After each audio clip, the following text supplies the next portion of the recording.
here with all of you, and I object to this tax plan in many ways, but like I said, I want to point out the fact that there is no data supporting this tax plan. Okay, I'm done. Thank you, Lisa, for coming. We really appreciate it. The next person I'd like to introduce is Ms. Tamara Harris, running for Congressional District 11. Hi everyone, good morning. I wish I could be more excited, and I have to apologize because I'm on my way into the city, but if I wasn't, I would have brought my broom as my prop for the day, in addition to the signs, because we have literally, I don't think I'm going to say anything different from what all of my esteemed colleagues and constituents in the community that I share with you here in NJ11 can say, and I will say that this is probably some of the most shameful, horrific, disrespectful and destroying legislation I've ever seen enacted in such a condensed amount of time. I have a tweet on Twitter where it literally showed, and whether you voted for healthcare, you didn't believe in it or not, literally from October to November, the condensation of a decade or more of what's going to happen to our individual lives, our families' lives, our children's lives, our small businesses, our healthcare. And when you look at what happened in healthcare and you saw how real government was supposed to work and how bills took their time making it out of committee, and as Lisa said, people gathered data, they talked to experts, they really tried to assess the impact and what would happen to people, and you saw that we got a healthcare plan that when people tried to take it away, we had uprisings in the street. That is what real policy and real legislation and real governmental work looks like. Whatever this is something that we have to wake up every day figuring out what is the next thing we're going to do to vote all of this out of office, period. We have got to get people out of this office who are enacting laws that are literally going to destroy New Jersey. We are paying for the poor politics and the poor planning of a lot of other people, and we have healthcare.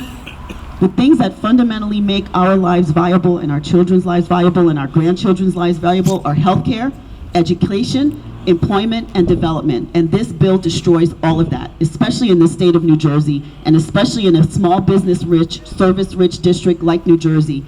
We have to protect our children, we have to protect our homes, we have to protect our tax deductions, because that is the path that many of us use to secure business and protect our education for our children. So I am here in support of voting no. I will do everything I can to make sure that this bill does not pass. It's not over till it's over. We still have a little bit more time left, and we have to do everything we can, including things like this, standing up and NJ Action, pulling us all together, raising our voices, grabbing our brooms, and we have to clean out every single person that voted for this out of committee.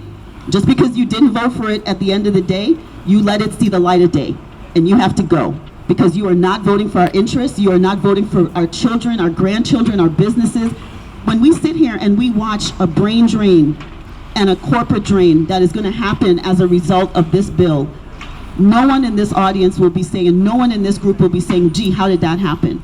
We have got to do everything we can to prevent it. The fight continues. It's not over. I'm not sitting down. I'm standing up with you. I'm standing up against Rodney Frelinghuysen. I don't know what that guy just said, but he's sitting in a car fighting it. Right. Okay. But we have to fight, and we have to make sure, as women, as mothers, as fathers, as daughters, as sons, as people taking care of our parents, our seniors, people on fixed income. We're not even talking, they're not here, people who are in beds and in wheelchairs and can't even stand the way we can with our signs to protest this. We have to be in every room, on every phone, making sure that we blow up these phones in Rodney's office and all of our congressmen's office so that we can get this horrible bill to make sure that not only does it not see the light of day, we pour bleach on it, we put a match to it, we inflame it, and we come up with policy that actually can work and create viable solutions for our community. So I thank you for your time. I want you to know that I'm invested in the fight, and I will keep speaking up and standing out and supporting you. But you're empowered, and I share in your power, and I'm grateful for the opportunity to walk this walk with you and support you on this journey.